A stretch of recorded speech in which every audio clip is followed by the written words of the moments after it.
sauvés pour servir. Hein. Dieu nous a sauvés tous pour servir. Donc, quand on parle du service de Dieu, donc c'est vrai que nous, il y a quelque chose qui nous vient directement. On pense être pasteur et avoir à la tête d'une assemblée. Non. Le service de Dieu est varié, il est divers. Parce que c'est comme une entreprise. Dans une entreprise, c'est pas tout le monde qui a la charge, qui est appelé à avoir la fonction de directeur. Il y a les directeurs, il y a les cadres, il y a on appelle ça comment? Il y a les agents techniques, donc il y a des ouvriers. Donc il y a plusieurs départements et chacun va occuper une fonction par rapport à ses capacités. Donc l'église que tu vois là, c'est comme une société en fait. Et tout le monde ne fait pas tout. D'accord? Même si tout le monde appartient à la société, mais tout le monde ne fait pas tout.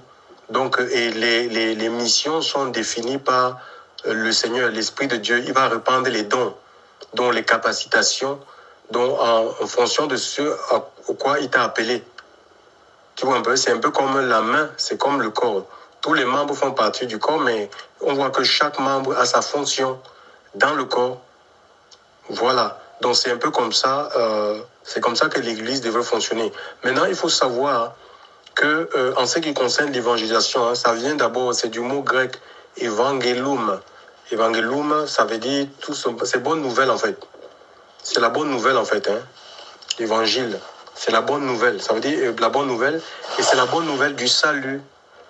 Donc voilà. Et le désir de Dieu, d'après le désir de Dieu, la volonté de Dieu, d'après 1 Timothée 2, d'après je crois 1 Timothée 2, oui, au verset 4, il est dit que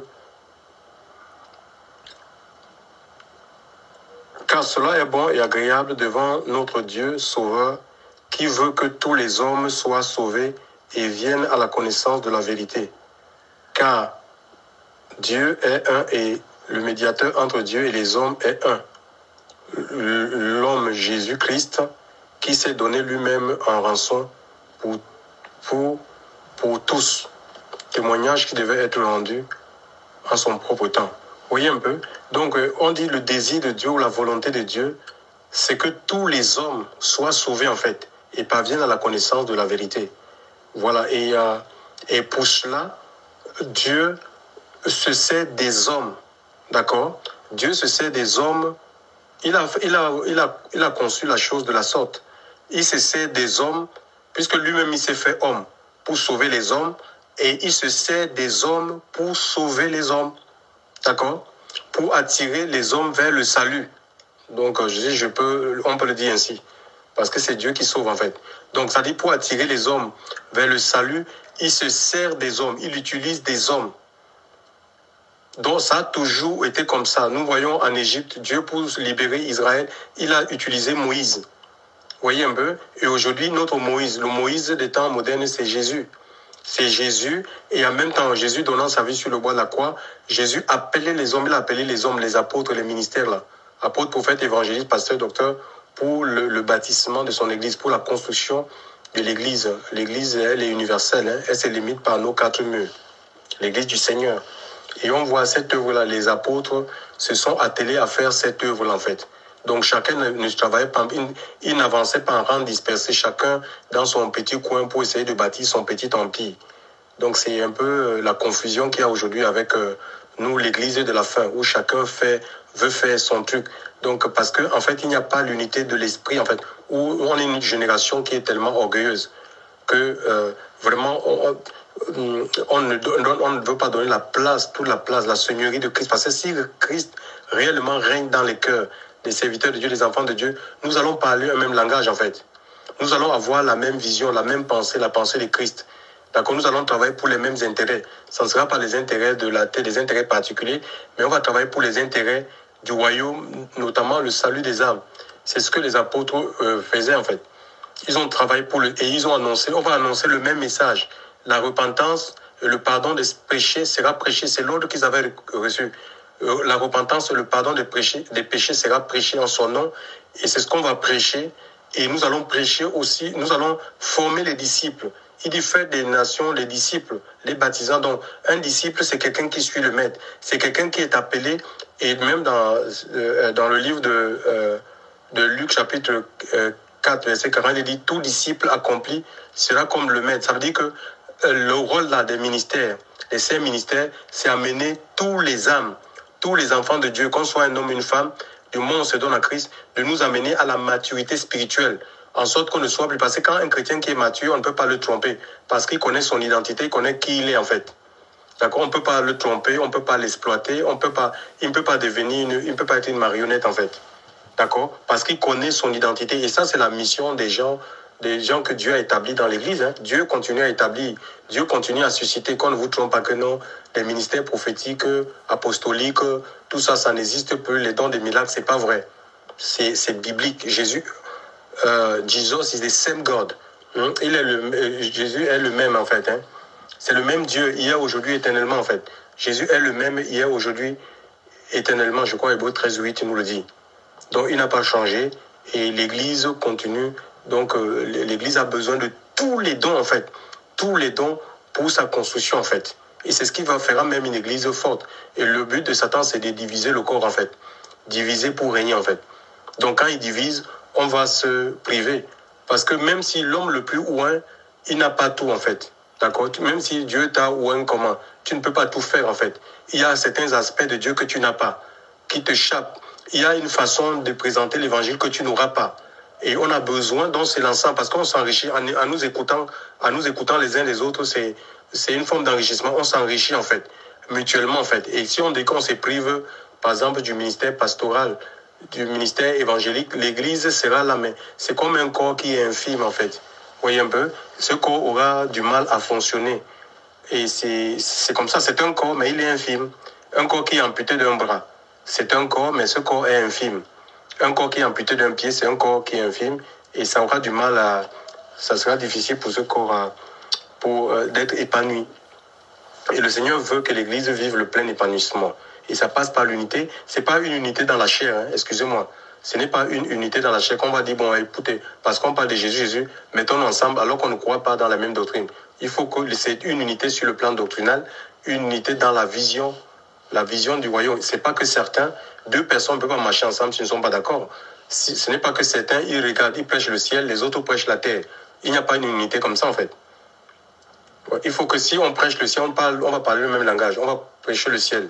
D'accord? C'est pas que certains prêchent le ciel, vous prêchez la terre, vous avez 2 visions différentes ou 2 directions différentes. Certains ont la direction, ils disent allons au ciel, les autres disent qu'on doit aller à la terre. Donc ça sera toto tiré nama, nama tiré toto. Donc vous allez faire ce qu'on appelle du surplace.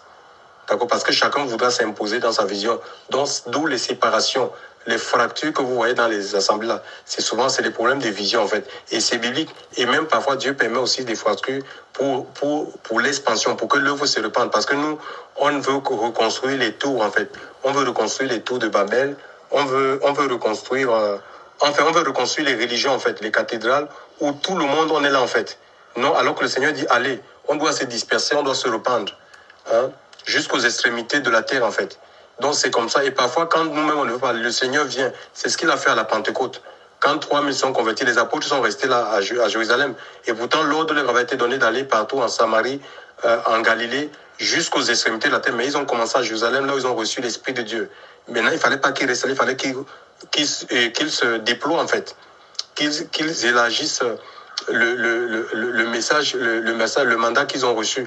Alors le Seigneur va faire quoi? Dieu va envoyer la persécution à Jérusalem. C'est ce qui va faire que maintenant les apôtres là, ils vont se disperser et jusqu'à ce que l'évangile nous a atteints aujourd'hui. Donc c'est comme ça en fait. Donc les fractures, les divisions, ne pensez pas seulement que c'est l'œuvre du diable. Parfois Dieu permet ça parce que les gens ne veulent pas bouger en fait. Il fait rester sur place. On lutte pour les... Parce que nous on a fini de construire des systèmes où chacun veut avoir une place. Et on lutte. Et Dieu permet souvent donc les cassures, des problèmes pour que les gens ils partent, ils se dispersent. C'est comme ça que l'œuvre de Dieu se repart en fait. Voilà. Donc après, bon, je reviens un peu sur l'évangélisation. Alors maintenant, donc on voit bien que Dieu veut que les âmes soient sauvées. Et je disais que Dieu se sert des hommes pour sauver les âmes. Donc l'évangélisation là, d'accord, c'était la bonne nouvelle. C'est la bonne nouvelle du salut. Donc on n'a pas besoin d'être ministère. On n'a pas besoin de faire partie des 5 ministères pour évangéliser, ou pour annoncer la bonne nouvelle, ou encore pour témoigner. La bonne nouvelle salut, c'est que le salut que tu as reçu en fait. Et on n'a pas besoin, bon, il y a certaines personnes, ils n'osent pas témoigner ou ils n'osent pas évangéliser parce qu'ils disent qu'ils ont besoin, ils sont passés, il faut qu'ils soient d'abord formés. Évangéliser, c'est quoi? C'est dire ce que Dieu a fait dans ta vie en fait. C'est proclamer la bonne nouvelle de Christ et toutes les personnes dans le livre d'Apocalypse 12 là.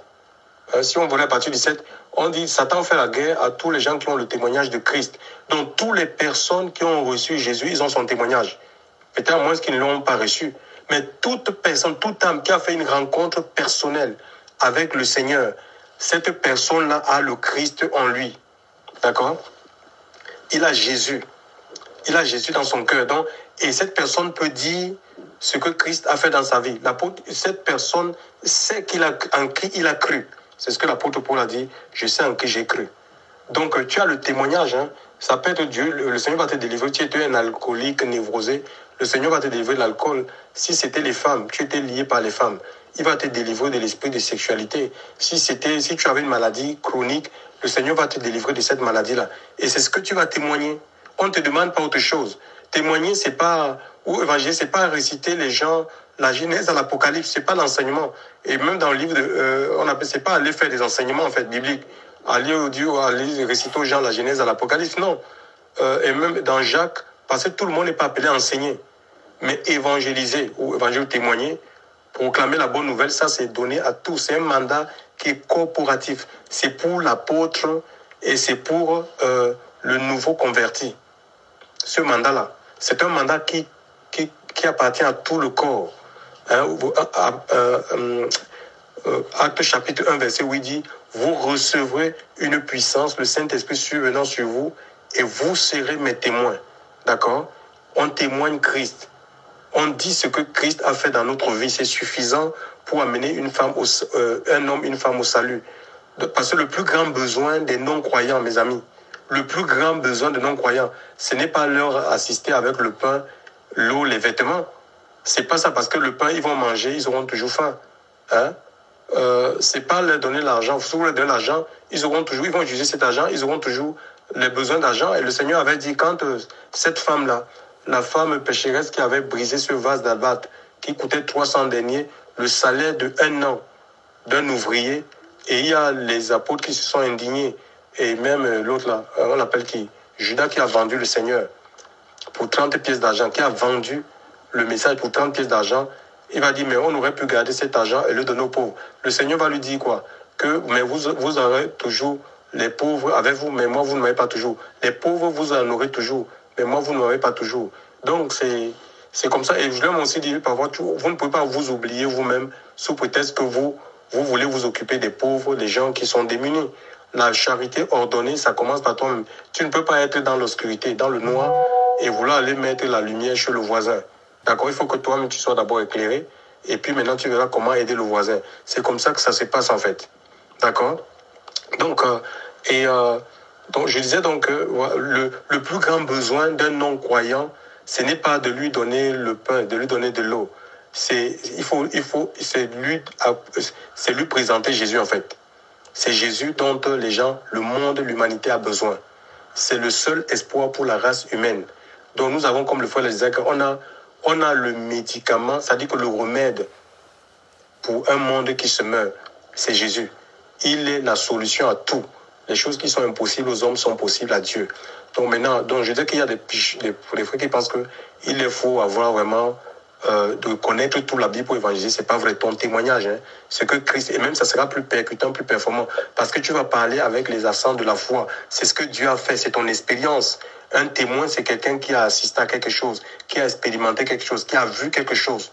Tu vois, c'est différent de quelqu'un à qui on a raconté l'histoire. Non, c'est comme ça, c'est que tu as vu. Et c'est ce que les apôtres disaient dans le livre dans 1 Jean. Je vais lire ça très rapidement. Voilà sur quoi leur témoignage était basé. Ce n'était pas sur les mensonges, hein, les suppositions. Il y a des gens, tu n'as pas besoin de mentir. Il y a des gens qui mentent aujourd'hui. Parce que, en fait, nos églises, c'est devenu comme c'est souvent des lieux. On a créé un peu, enfin, on fait des clients, en fait. On voit les âmes comme des clients, de la marchandise des clients qui vont nous faire rentrer de l'argent. Et on va avec cette motivation-là. C'est pourquoi il n'y a pas de résultat, en fait. Et tu ne vas pas, c'est pas des clients que tu vas chercher dans la rue pour amener dans ton assemblée.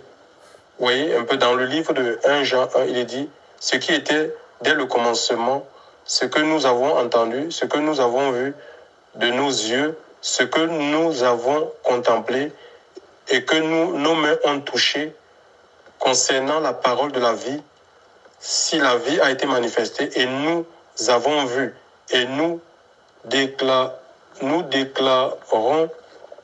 et nous vous annonçons la vie éternelle qui était auprès du Père et qui nous a été manifestée.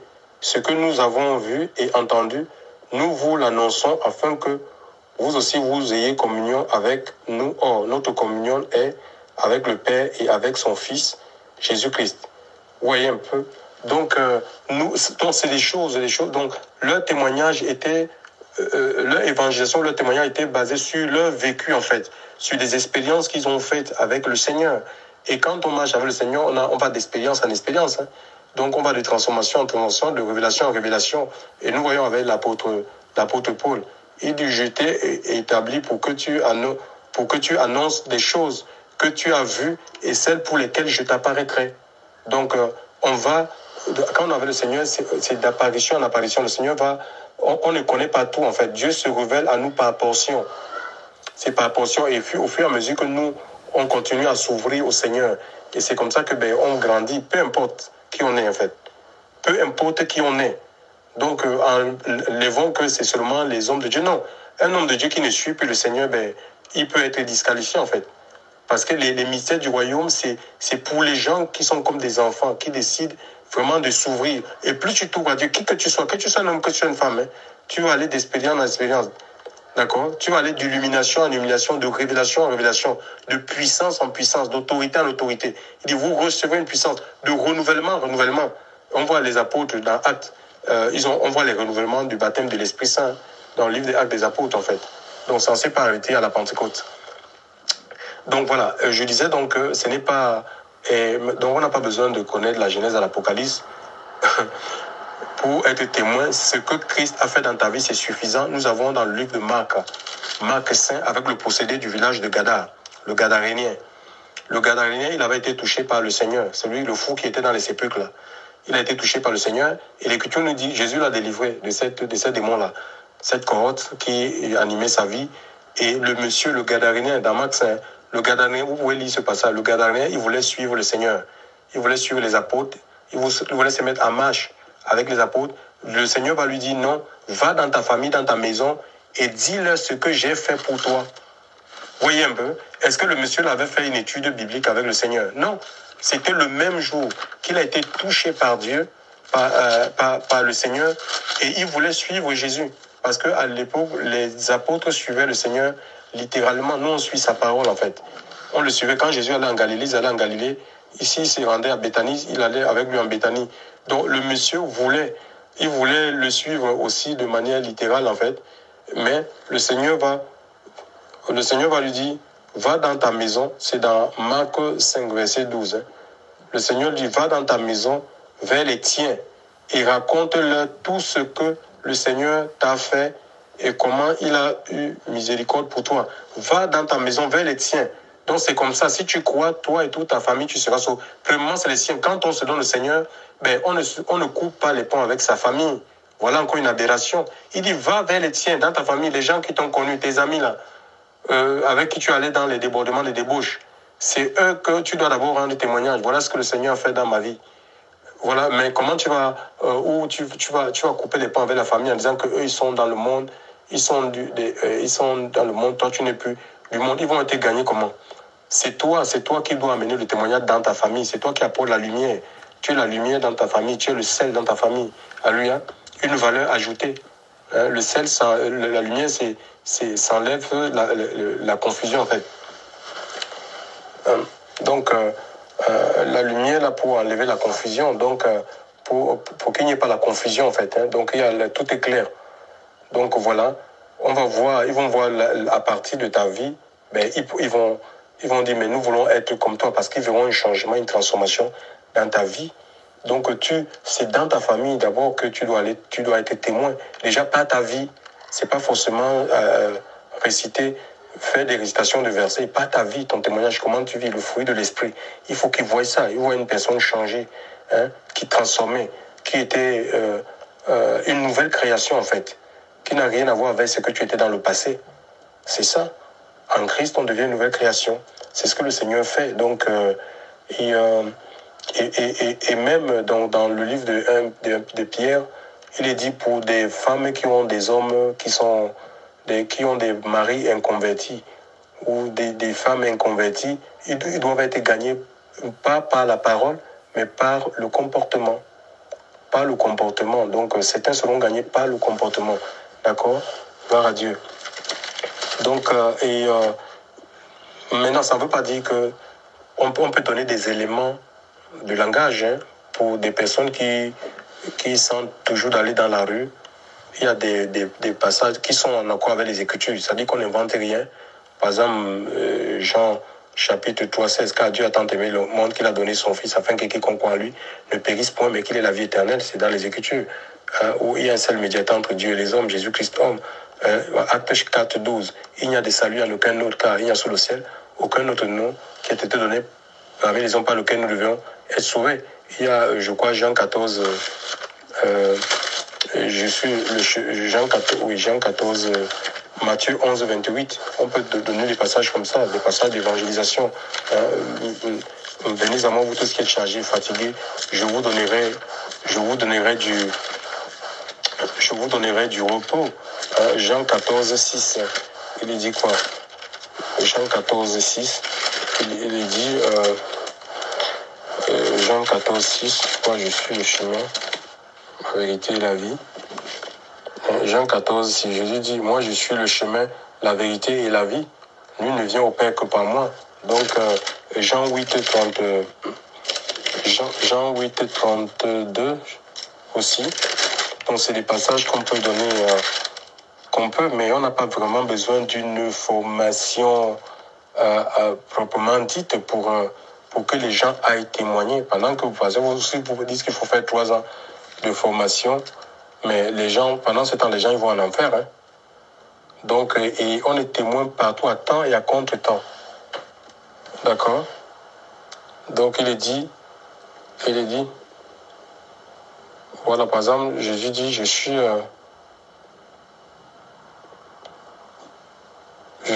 aux Juifs, si vous percevez voilà, donc je suis la lumière, je crois, Jean, je suis la lumière du monde. Celui qui croit en moi ne marchera pas dans les ténèbres, il possédera la lumière de la vie. C'est dans le livre de Jean 8. Voilà, donc on a des passages comme ça qu'on peut donner à des personnes, donc pour les préparer, pour aller dans la vie, mais on n'a pas besoin d'une formation proprement dite, les amis. Et dit que vous allez faire 3 ans de formation pour après on va vous envoyer dans la rue. Et pendant ces 3 années, les âmes vont aller en enfer. Parce qu'en fait, on est témoin à temps et à contre-temps. Ça veut dire, regardez un peu cette femme-là. Il y a le frère, le pasteur Nadès, je pense, qui a donné l'exemple dans le C2 Rois 5 le prophète Naaman.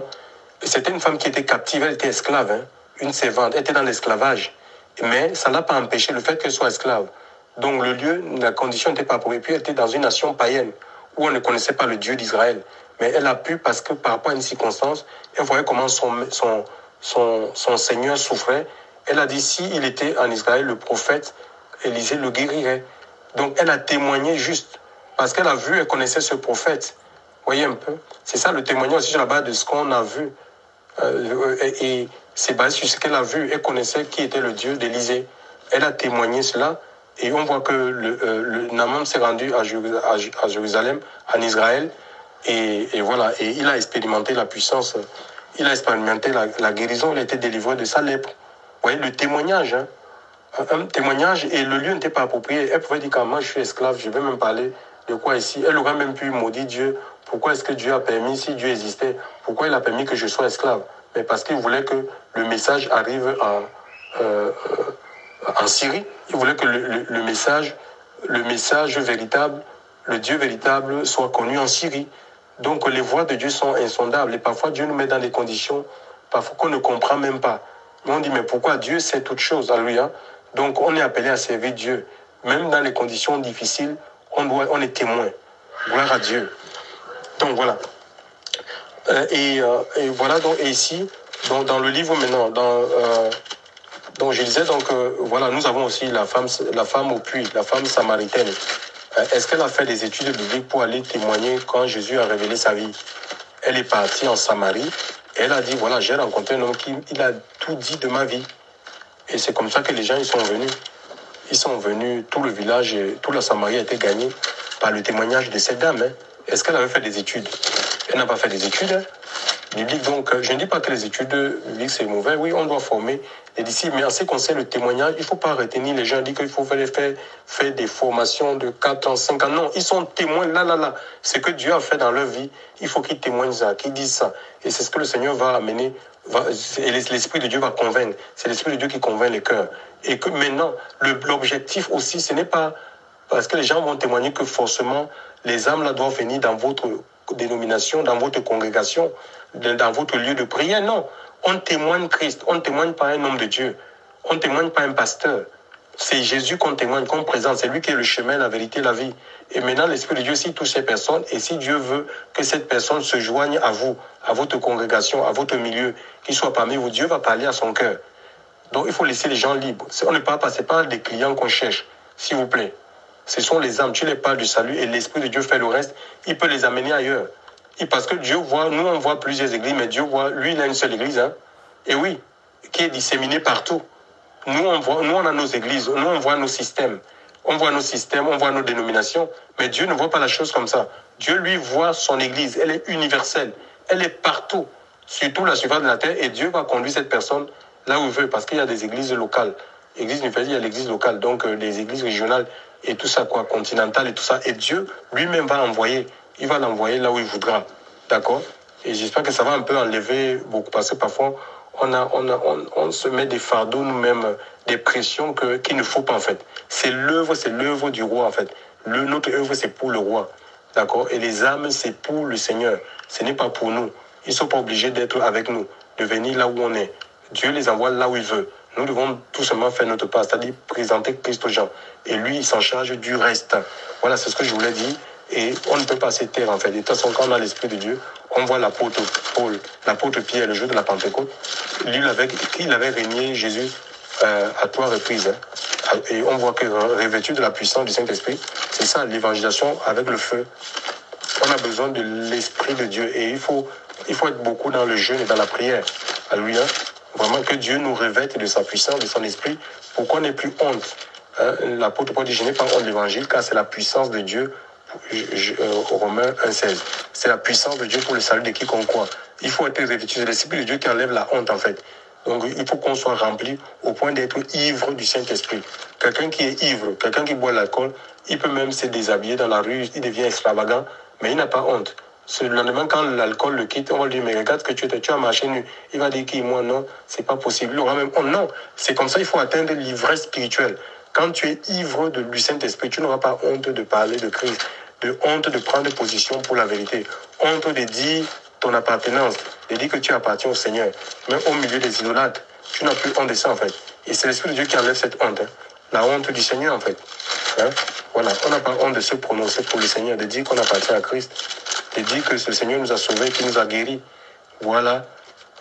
Donc, je vais finir avec un dernier passage, je cherche. C'est dans le livre de Romains. Écoutez ce que Romain dit. Un très beau passage. Hein.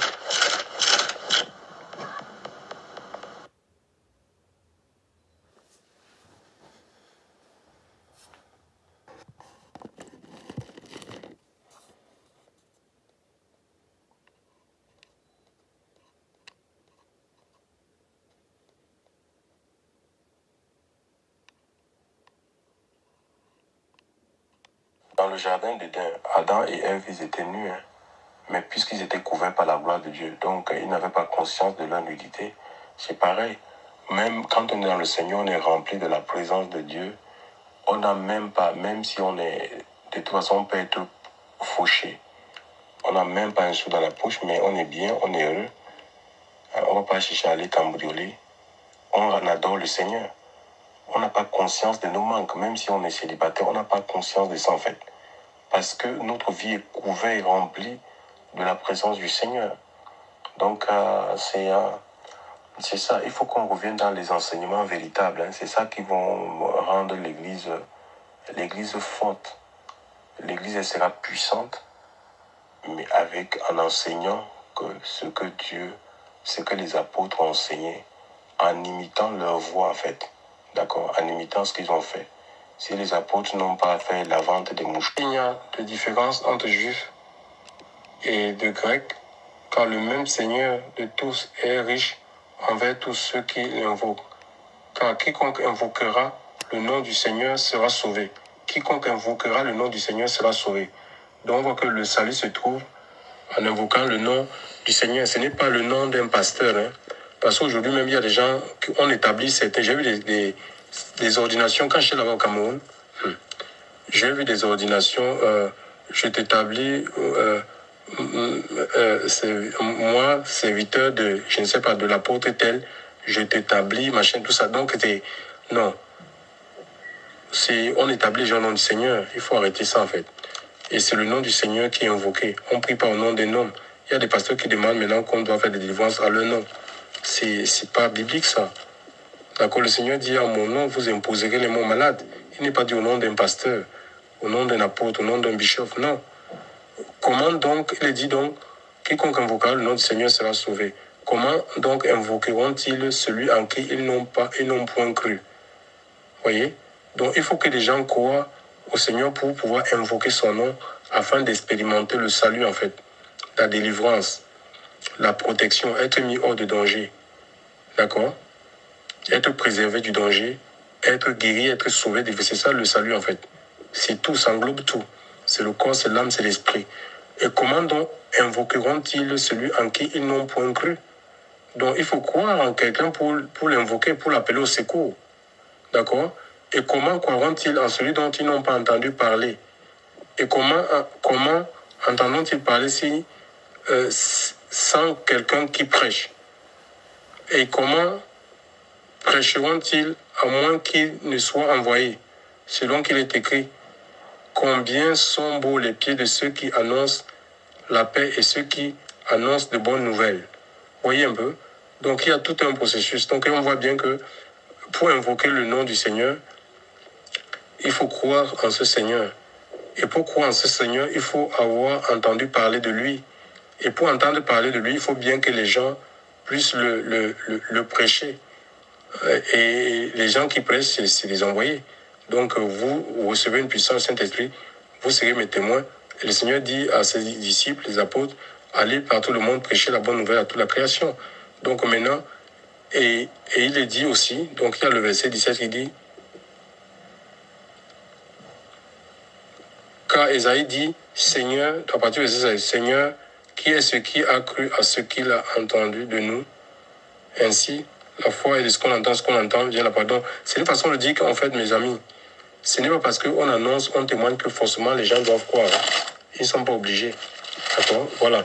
Et ça, c'est la prérogative du Seigneur, de convaincre les cœurs de péché, de jugement. Donc les gens, ce n'est pas parce que les gens ne croient pas, qu'on ne voit pas le résultat de notre témoignage, de l'annonce d'évangile, qu'on doit se culpabiliser. Ce n'est pas nous. C'est l'Esprit de Dieu qui convainc les cœurs. Nous, notre mission, c'est d'annoncer, c'est d'être témoin, c'est d'évangéliser.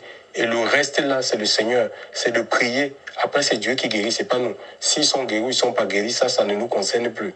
Ça, c'est le Seigneur. Ça, c'est l'affaire de Dieu avec la personne. Donc, on ne va pas se culpabiliser, on ne va pas se vouloir dire, je n'ai pas de résultat. C'est pas comme dans le monde, en fait. Donc, je ne vois pas ces gens-là, ils ne viennent pas vers moi, non. Dieu peut les envoyer ailleurs. Parce que je disais tantôt, plus haut que, en fait, le Seigneur, lui, voit une seule église, l'église universelle. Elle est partout. Nous, on est limité par les dénominations, par les systèmes. Donc, et Dieu travaille. Le Seigneur, il ne fonctionne pas à notre manière. Moi, je peux un peu parler aussi de mon parcours. Hein. Même il y a l'onction qu'on peut recevoir directement de Dieu. Et l'autre, Dieu utilise les hommes pour nous l'impartir, en fait. Et parfois, le Seigneur, j'ai eu des renouvellements d'onction à travers des hommes, mais qui n'étaient pas dans mon ministère, en fait, qui n'étaient pas du même ministère que moi, et que le Saint-Esprit m'a envoyé dans certains endroits. Et là-bas, le Seigneur a utilisé quelqu'un pour me communiquer l'onction. Tu vois, ce n'étaient pas des choses qui étaient préparées. Donc, s'il y a des hommes de Dieu vraiment qui marchent avec le Seigneur, ils peuvent dire la même chose, ils peuvent convenir avec moi. Que ce n'est pas forcément là où tu es que Dieu est obligé de faire certaines choses, de communiquer certaines choses. Il va te détacher, il va t'emmener ailleurs. Donc, il faut être sensible à la voix du Seigneur. Et vraiment que nous, vraiment être sensible à la voix du Saint-Esprit, en fait. Parce que on a les systèmes qu'on a mis en place peuvent nous empêcher de vivre certaines choses, en fait. Certaines réalités spirituelles que le Seigneur voudrait que nous vivions. Donc, c'est ce que je veux vous dire. Donc, tout le monde est témoin, tout le monde est appelé à témoigner parce que, surtout si on a reçu quelque chose de la part du Seigneur, si on a eu un toucher de Dieu, c'est le toucher de Dieu qu'on témoigne, c'est tout. Donc, il y a la femme samaritaine qui a témoigné. Elle a le toucher de Jésus, elle a témoigné. Il y a le possédé de Gadar. C'était le même jour. Il n'est pas passé par des grandes formations bibliques, machin, tout. Non, il a témoigné. Et puis, il y a la fille qui était esclave. Elle a témoigné. Donc, à temps et à contre-temps. Donc, peu importe l'endroit, peu importe la condition sociale, peu importe les difficultés auxquelles on peut être confronté, ça n'empêche pas qu'on soit témoin, qu'on accomplisse cette ordre de mission. Et déjà c'est notre vie, en fait, qui doit être un témoignage. Une lettre qui est lue par des hommes, en fait, hein, par l'humanité. On doit lire Christ en nous. Que le Seigneur nous bénisse et nous aide.